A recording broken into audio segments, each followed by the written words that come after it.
L'invité politique sur LCI ce lundi 18 juillet, Manuel Bompard. Manuel Bompard, député La France Insoumise des Bouches-du-Rhône. Il est avec nous en plateau et je le remercie, Monsieur Bompard. Bonjour. Merci d'être là.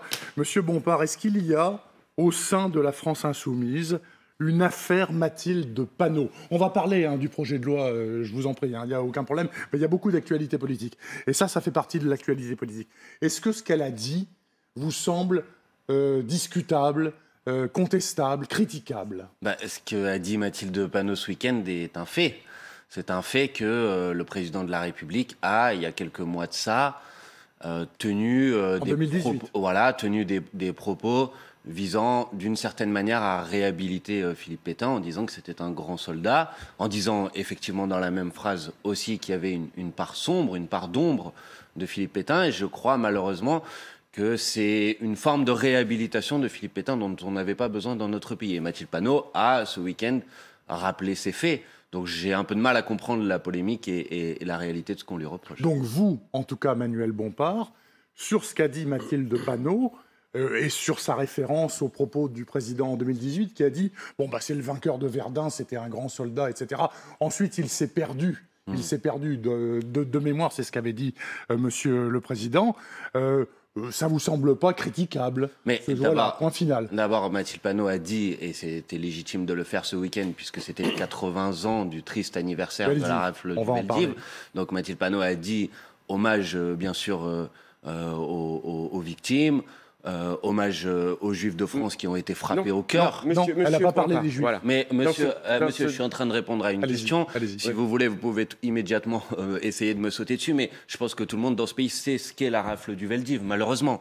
Donc quand on rend hommage aux victimes de la rafle du Veldiv, on sait à qui on rend hommage. Deuxièmement, puisque c'était aussi l'actualité ce week-end, quand on rend hommage aux 80 ans de la rafle du Veldiv, on rend hommage aussi aux Justes de France. Et ce qu'a fait Mathilde Panot, puisque nous avons tous participé à des commémorations ce week-end, c'est se rappeler que quand on rend hommage, bien sûr c'est pour rendre hommage, mais c'est aussi pour tenir compte des leçons de l'histoire. Et parmi les leçons de l'histoire, il y a le fait que le fascisme, ça peut provoquer des horreurs pareilles. Et donc il faut s'en souvenir, et donc ne pas le banaliser, et ne pas le réhabiliter. Voilà, donc ça me paraît légitime dans un hommage qu'on essaye aussi de tenir compte des leçons de l'histoire. Alors ce matin, Monsieur Véran, ministre de l'actuel gouvernement, était aux 4 vérités de France 2. Il a dit ça à propos des déclarations de Madame Panot. Je vous propose de l'écouter. Panot, la présidente du groupe Insoumis, elle est dans l'agressivité permanente. Elle vous parle pas, elle vous engueule. Elle écrit pas, elle offense. Ce tweet est extrêmement cynique. Il n'y a pas une fois le mot juif, il n'y a pas une fois le mot antisémitisme. Il faut éviter de franchir le point Godwin à chaque fois qu'on tweet, sinon on prend un pseudonyme. Et il faut essayer d'apaiser le débat en politique. Donc il n'y avait pas besoin de dire juif antisémite, puisque selon vous, tout le monde sait ce que c'est la rafle du Veldiv. Je ne dis pas qu'il n'y avait pas besoin, je dis juste que faire à Mathilde Panot un reproche qui consiste à dire il n'y a pas ce mot-là dans votre tweet, donc ça veut dire que vous ne rendez pas vraiment hommage, ça me paraît complètement hors de propos. Mathilde Panot, elle sait très bien ce qu'est la rafle du Veldiv, et quand elle rend hommage et commémore ce triste événement, je pense qu'elle sait ce qu'elle fait, elle sait ce qu'elle dit, et elle sait à qui elle pense. Monsieur Bompard, est-ce que vous savez, ou est-ce que vous avez entendu dire, parce que vous en avez parlé avec vos autres collègues de LFI, que votre position est celle très majoritaire, ou est-ce que quand même... Mais je ne sais pas de quelle position on parle. Écoutez, si vous voulez, on peut essayer de déclencher une polémique sur un tweet ou de créer une position à partir d'un tweet. Mais notre position, c'est laquelle? Notre position, c'est d'abord, bien évidemment, de participer à ces moments de commémoration. Oui. Et deuxièmement, de dire... à ce moment-là, comme on l'a déjà dit en 2008 à l'époque des propos du président de la République, que de notre point de vue, réhabiliter d'une certaine manière la mémoire de Philippe Pétain est une mauvaise chose pour l'histoire de notre pays. Point. Ça, c'est une position, et je pense que c'est une position partagée, effectivement. Monsieur Bompard, une chose, ces déclarations de Mathilde Panot ont suscité quelques remous au sein de la NUPES. On a eu un certain nombre de personnalités. Je pense à Jérôme Guedj, Esther Benbassa, David Assouline, même Olivier Faure a liké discrètement le tweet de Jérôme Guedj. Et Jérôme Guedj qui se dit qu'on ne peut pas faire d'équivalence, c'est lui, c'est un membre de votre groupe, qu'il faut s'abstenir d'équivalence injurieuse et hasardeuse lorsqu'on les critique elles-mêmes. Est-ce que c'est un nouveau point qui peut mettre un coin dans cette alliance? Non, j'observe que depuis la constitution de la NUP, on cherche la moindre occasion. Non, mais là, c'est eux qui critiquent. Non, mais attendez, je vais vous répondre. D'abord, parmi les personnes que vous citez, il y a effectivement des gens qui siègent au sein de l'intergroupe de la NUP et il y a des gens qui en sont des opposants depuis le début. Monsieur Assouline, depuis le début, est opposé à la nouvelle Union populaire. Pas Jérôme Guedj, ni Madame Benbassa. Je distingue les deux. Ensuite, en ce qui concerne Jérôme Guedj, je partage tout à fait ce qu'il dit. Personne ne dit qu'il y a une équivalence entre le président de la République et le Rassemblement national. Personne ne l'a dit. Mathilde Panot ne l'a pas dit. C'est ce qu'elle sous-entend. Non, elle ne sous-entend rien. Ça, c'est ce que sans doute vous voulez comprendre. Mais à aucun moment, elle a dit qu'elle mettait sur un pied d'égalité le président de la République et le Rassemblement national. Donc, je ne suis pas en désaccord avec Jérôme Guedj quand il dit qu'il ne faut pas le faire. Donc, l'antisémitisme rampant dont a parlé M. Macron hier à Pithiviers, ça ne vous concerne pas. Quand il dit ça, le président, il pense au Rassemblement national, il pense à M. Zemmour. Non, mais ça me concerne parce que ça me préoccupe. Et l'antisémitisme rampant, comme toutes les formes de racisme, c'est des choses que je combats au quotidien. Et à partir de ce moment-là, bien évidemment, ça me concerne. Maintenant, si, par un retournement quand même très étonnant de la situation, on vient reprocher à des gens qui disent « Vous ne pouvez pas réhabiliter Philippe Pétain d'être, d'une certaine manière, de manière cachée, des antisémites », là, il y a quand même quelque chose qui m'échappe. C'est précisément parce que nous disons que la lutte contre l'antisémitisme est toujours d'actualité qu'il ne faut pas réhabiliter M. Pétain. Mais pardonnez-moi, Monsieur Bompard, mais je me souviens très bien de cette époque de 2018, quand le président avait dit ce qu'il avait dit. Et, historiquement parlant, il n'y a rien à redire à ça. Pétain a été un grand général, même s'il a envoyé des milliers de types à la boucherie. Mais à Verdun, c'était un grand général. Ensuite, c'est devenu l'homme de Vichy. Il n'avait pas dit plus, il n'avait pas réhabilité Pétain. Mais monsieur, c'est un débat historique de dire que, justement, parce qu'il a fait ce qu'il a fait pendant la Seconde Guerre mondiale, en quelque sorte, ça efface de son parcours ce qui s'est passé avant. Imaginez, je ne veux pas faire de point Godwin, comme on dit, mais imaginez si je vous disais que Hitler avait été un grand soldat, mais que, bon, après, malheureusement, son bilan avait été entaché. Vous comprendriez bien à quel point c'est choquant de dire cette chose-là. Donc non, on ne peut pas le dire. Et le maréchal Pétain a été frappé d'indignité nationale. Il n'est plus maréchal en quelque sorte. Donc à partir de ce moment-là, vous ne pouvez pas rendre hommage à son parcours de soldat comme si c'était une personne normale qui ensuite avait fait quelques errements dans son parcours. Et ça, c'est un débat entre historiens. Et on a le droit d'avoir ce débat-là sans forcément que ça monte à des polémiques comme celles auxquelles on a assisté ce week-end. Monsieur Bompard, est-ce qu'il n'y a-t-il pas un problème d'antisémitisme au sein de la France insoumise? C'est un débat qui vient de façon récurrente. Non, c'est pas un débat, attendez, c'est des accusations. Je posais une question. On prend par exemple, il y a quelques semaines, je vous pose une question. Il y a quelques semaines, je vous pose la question, est-ce qu'il y a un problème d'antisémitisme au sein de la France insoumise? Il y a quelques semaines, pendant la campagne législative, Madame Obono et Madame députée de Simonet ont reçu joyeusement Jérémy Corbyn, qui a été un temps, il a certes été réintégré, exclu de son parti pour antisémitisme. Cet affichage qui a été fait à force de publicité très joyeusement, il a soulevé un certain nombre de questions sur les relations ambiguës d'un certain nombre des gens de votre parti avec l'antisémitisme. Est-ce qu'il y a un problème ou il n'y a aucun problème d'antisémitisme au sein de la France insoumise? Non seulement il n'y a aucun problème d'antisémitisme au sein de la France insoumise, mais la France insoumise combat au quotidien l'antisémitisme, le racisme. Et tous les membres. Mais bien évidemment. Et si je réagissais comme tel, c'est que vous ne posez pas une question, en quelque sorte. Vous lancez une accusation comme ça qui, à la fin, laissera une trace. C'est que vous aurez dit à la fois France insoumise et antisémitisme dans la même phrase. Monsieur Corbyn est venu effectivement soutenir des candidats de la France insoumise. Monsieur Corbyn n'a pas été exclu pour antisémitisme, mais parce qu'on lui reprochait de ne pas avoir suffisamment combattu l'antisémitisme. Oui, enfin, non, c'est pas ça. Pas combattu, c'est d'avoir laissé prospérer au sein des instances l'antisémitisme.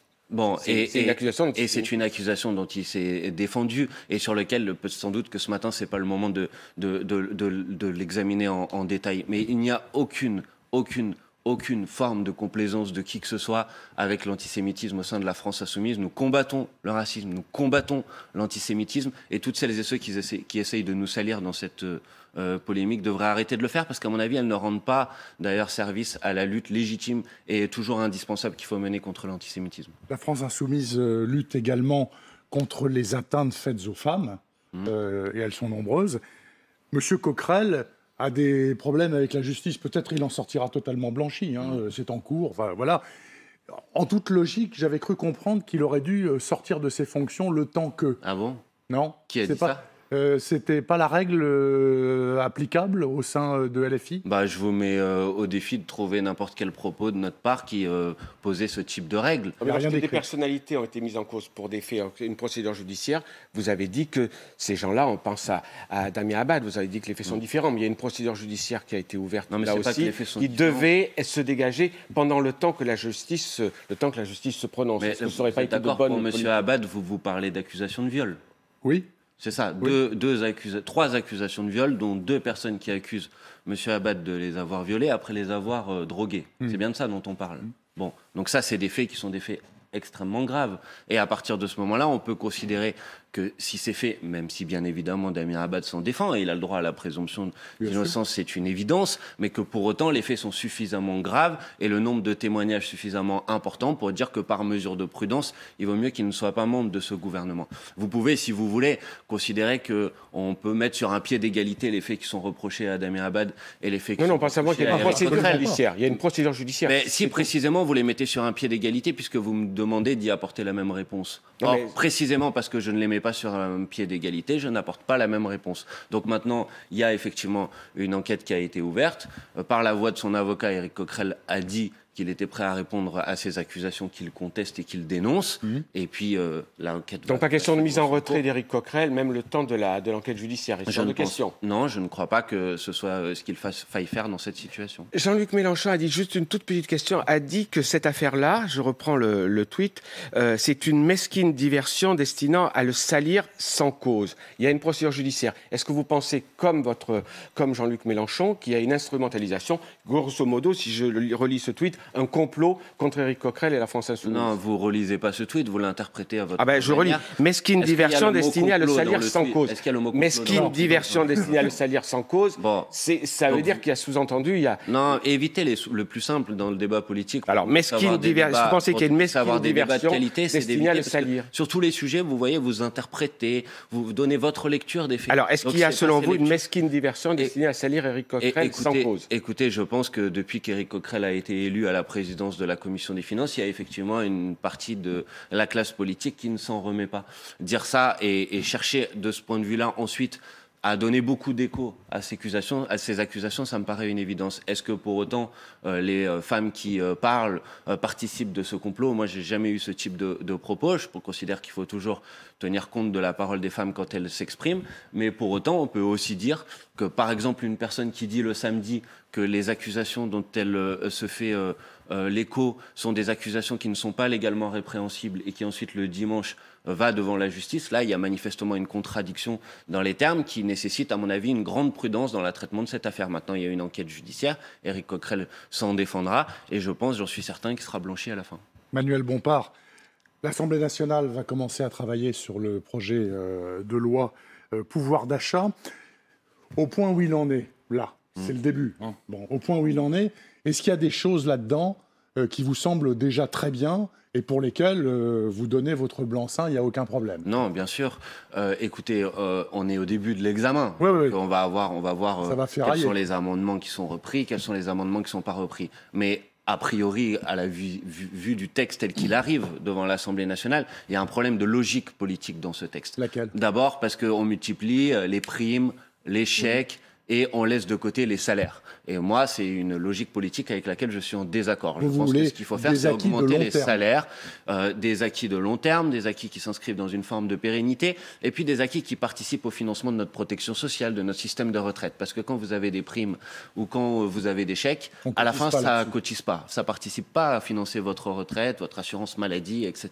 Donc ça, c'est un premier problème de logique. Le deuxième problème de logique, c'est que c'est un projet de loi qui vise à vouloir soi-disant apporter des réponses au pouvoir d'achat en utilisant uniquement le budget de l'État et jamais en mettant à contribution les super profits et celles et ceux qui profitent très largement de cette situation. Celles et ceux que le président de la République lui-même a dit, il y a des profiteurs de crise, il l'a dit, mais il ne fait rien dans son projet de loi pour les mettre à contribution. Donc ça, c'est deux sujets qui sont deux sujets majeurs et qui font qu'aujourd'hui, j'ai une appréciation très négative de ce texte. Donc, en clair, vous, France Insoumise, vous dites il faudrait que les grandes entreprises, notamment, qui réalisent des super profits depuis 2 ans en particulier, du fait de la crise internationale doublée par le Covid, etc., elles on leur prenne de l'argent. Ça me paraît être une évidence. Vous ne pouvez pas seulement demander... Pour l'instant, Total fait une ristourne de 2 centimes au litre. Très sympa. Merci beaucoup, monsieur Total. Mais vous imaginez bien que vous ne pouvez pas à la fois demander aux Français de se serrer la ceinture, de galérer à finir les fins de mois, avec un plein d'essence qui coûte 2 fois plus cher que ce que c'était il y a sans doute 1 an ou 1 an et demi, avec des produits alimentaires qui ont explosé, et en même temps dire aux grands groupes, non, continuez à vous gaver, continuez à vous enrichir. C'est moralement pas possible. Donc à partir de ce moment-là, il est normal qu'on les mette à contribution. Comment on les met à contribution? Soit en taxant ces super profits, soit en introduisant des mécanismes de blocage des prix. C'est ce que nous avons proposé pour ramener le prix du litre de carburant, par exemple, à 1,40 €, en obligeant les entreprises à encaisser la marge, pour faire en sorte, à réduire leur marge, pour faire en sorte qu'on puisse baisser le prix. Et donc là, de ce point de vue-là, aujourd'hui, c'est des solutions que le gouvernement écarte. Il a beau dire sur tous les plateaux de télé, il faut des compromis, il faut discuter avec tout le monde. Pour l'instant, il n'écoute personne et il discute avec personne, puisque aucune de ses propositions, il est prêt à les reprendre. Donc, supposons que ça ferraille à l'Assemblée nationale pendant des jours, mais que globalement, l'architecture globale du texte reste la même. Vous votez pas ça? D'abord, j'entends ce que vous dites, mais on est au début d'une bataille. Donc on va essayer de faire en sorte de la gagner. On va essayer de faire adopter un certain nombre d'amendements. Si à la fin, le gouvernement n'écoute personne, reste directement et uniquement sur sa ligne de conduite, il n'y a pas de raison qu'on lui apporte nos suffrages à la fin. Non, pour un projet de loi qui sera insuffisant, et qui porte une logique avec laquelle nous sommes en désaccord. Monsieur Bompard, le compromis, ça marche dans les deux sens. On entend bien qu'il appartient au gouvernement de faire un pas vers vous, mais il appartient aussi aux oppositions, c'est la logique du compromis, de faire un pas. Si le gouvernement, il y a eu des discussions en commission ces dernières semaines, vous le savez mieux que moi, il y a eu des choses qui ont été faites ou pas, selon le point de vue qu'on se passe. Est-ce que, si le gouvernement fait un pas vers vous, est-ce que vous aussi, vous êtes prêt à amender, j'allais dire, votre position, ou est-ce que vous êtes sur une position ferme? Ce seront vos idées, que vos idées, rien d'autre. Non, mais vous pouvez jamais, dans une discussion parlementaire, obtenir 100% de vos idées. Donc, bien évidemment que s'il y en avait 50% ou 60% qui étaient reprises... Même sur des idées. Bien sûr, mais écoutez... Sur quel point, législature, mais je vous ai donné 2 exemples qui sont... Mais c'est pas juste des petits points, c'est des logiques générales de ce texte. Et pour l'instant, vous pouvez me dire si, mais pour l'instant, puisque vous me parlez de l'examen en commission, le gouvernement ne fait aucun pas. En notre direction. Le gouvernement rejette l'ensemble de nos propositions, rejette le fait de mettre à contribution les profiteurs de crise, rejette le fait d'augmenter la fiscalité sur les plus riches, rejette l'idée d'augmenter les salaires, rejette l'idée de bloquer les prix sur un certain nombre de produits de première nécessité. Donc pour l'instant, il ne fait aucun de ces pas-là. Donc tout est acheté dans le projet Non, c'est pas ce que je suis en train de vous dire. Je ne vous dis pas que tout est acheté. Je vous dis que la logique politique qui sous-tend ce texte est une logique politique que nous contestons. Pour le reste, dans ce texte, il y a des choses qui sont extrêmement graves et qui sont présentées comme des choses extrêmement positives pour les Français. Écoutez, quand on plafonne la hausse des loyers à 3,5%, comme ça peut paraître des chiffres pour les gens, mais pour un loyer moyen en France qui est de 700 €, ça veut dire que vous allez perdre 300 € de pouvoir d'achat dans l'année. Donc vous pouvez appeler ça loi pour augmenter le pouvoir d'achat si vous voulez, mais à la fin, concrètement, c'est une loi qui va se traduire par une baisse de pouvoir d'achat. Donc c'est pas vrai, c'est une publicité mensongère. Donc c'est un projet de loi dans lequel, aujourd'hui, en tout cas, nous ne pouvons pas nous retrouver, c'est une évidence. Et donc, il se pourrait, sait-on jamais, que comme il y a quelques jours sur le volet sanitaire d'un autre texte de loi, vous votiez avec d'autres oppositions, les gens du Rassemblement national pour ne pas les nommer, avec eux, contre le projet. Mais pourquoi le Rassemblement national? Dans le projet de loi sanitaire, il y a l'ensemble des groupes d'opposition qui ont voté contre la position du gouvernement. Donc je sais que depuis, on essaye de salir la France insoumise en disant vous votez avec le Front National. La dernière fois, tous les groupes d'opposition ont voté contre le président de la République et sa majorité. Vous avez dîné avec le diable, même avec une longue cuillère, quoi, en quelque sorte, comme disait... Non, je n'ai jamais dîné avec le diable. Et si l'ensemble des oppositions vote contre la minorité présidentielle, vous pouvez essayer de m'interroger moi sur ma cohérence, mais vous pouvez aussi interroger la minorité présidentielle sur la raison pour laquelle elle arrive à fédérer l'ensemble des propositions contre ces projets de loi. Parce qu'elle est dans une arrogance, parce qu'elle n'écoute personne, parce qu'elle considère que c'était comme dans la mandature précédente où elle était majoritaire de manière écrasante, sauf que c'est plus le cas maintenant. Donc il va falloir qu'elle en tienne compte. Donc non, je n'ai jamais dîné avec le diable. Pour le reste, nous votons en fonction de nos convictions. Si à la fin de ce projet de loi, nous considérons que le compte n'y est pas et que la logique qu'il défend est une logique que nous contestons et que nous combattons, nous voterons contre. Et vous pouvez essayer d'expliquer que les oppositions doivent bien faire leur travail d'opposition en votant pour la majorité, mais vous aurez du mal à me convaincre. Dans une démocratie, il y a une majorité, il y a une opposition. Quand on n'est pas d'accord avec la majorité, on vote contre. Cette semaine, Jean-Luc Mélenchon donne une grande interview à l'hebdomadaire Politis dans laquelle il dit que la radicalité va se poursuivre, encore plus de radicalité. Et parallèlement, il y a un sondage la semaine dernière, ELAB, qui dit que 75% des Français attendent du gouvernement et des minorités, des oppositions, un compromis. Est-ce que cette logique de radicalité donc, que vous allez poursuivre, voire augmenter, n'est pas en contradiction avec ce qu'attendent les Français? Je ne crois pas que radicalité et compromis, ça soit en contradiction. Écoutez, la radicalité, elle n'est pas, c'est pas une posture politicienne, c'est qu'elle est indispensable. On n'en a pas parlé. Vous vous rendez compte à quel point, par exemple, on a des événements climatiques extrêmes. Les incendies, tout le monde en parle ces derniers jours. Sur ce sujet, par exemple, de l'urgence climatique et environnementale, on a un besoin de radicalité qui est indispensable. C'est pas contradictoire avec une volonté de rechercher des compromis ou de faire en sorte que ces réponses elles soient majoritaires, mais il faut faire beaucoup plus que ce qu'on a fait dans les 5 années qui viennent de s'écouler en matière de changement climatique. Et sans radicalité à la fin, c'est l'avenir même de notre humanité qui est en jeu. Donc sur des sujets aussi importants, par exemple, la radicalité, elle est indispensable. Manuel Bompard, c'est un peu de la tambouille interne à l'Assemblée et au Sénat, mais le président du Sénat a dit, il faut quand même qu'on ait des vacances. C'est-à-dire que lui, il ne veut pas que ça aille au-delà de la fin juillet. S'il faut bosser tout l'été, vous bossez tout l'été sur ce projet? Écoutez, ou ça s'arrête à un moment? Mais je pense que c'est normal qu'à un moment, les travaux parlementaires s'interrompent, bien sûr. Mais les travaux parlementaires s'interrompent une fois qu'on est allé au bout de l'examen des textes de loi qui sont soumis à l'ordre du jour de l'Assemblée nationale. Donc s'il faut rester jusqu'au 7 ou jusqu'au 10 août, on restera jusqu'au 7 et jusqu'au 10 août. Parce qu'à la fin, ce qui doit primer, c'est la qualité du débat, c'est la qualité des amendements qu'on essaye de faire adopter pour faire en sorte que ce texte de loi, s'il est adopté, réponde le mieux aux problématiques des Français, et s'il ne l'est pas, qu'il puisse y en avoir un autre qui apporte des réponses à la hauteur de la situation. Donc voilà, comme tout le monde, j'ai envie moi aussi de partir en vacances, mais d'abord ce qui doit primer, c'est le fait de bien faire notre travail, c'est pour ça qu'on a été élus. Écoutez, vous commencez aujourd'hui, à tout à l'heure. On a déjà commencé depuis quelques jours, mais aujourd'hui sur le texte de loi pouvoir d'achat à 16h, et j'espère que ce seront des débats constructifs. Oui. Manuel Bompard, donc député La France Insoumise des Bouches-du-Rhône sur LCI ce matin. Et vous avez réussi à l'énerver, Éric. Non, je ne suis pas du tout énervé. Je demande juste un peu de précision dans les termes pour justement qu'on puisse avoir un débat de qualité. Merci à vous. Merci à vous. Bonne journée à vous et bon débat à l'Assemblée nationale. Il est 8h51 exactement.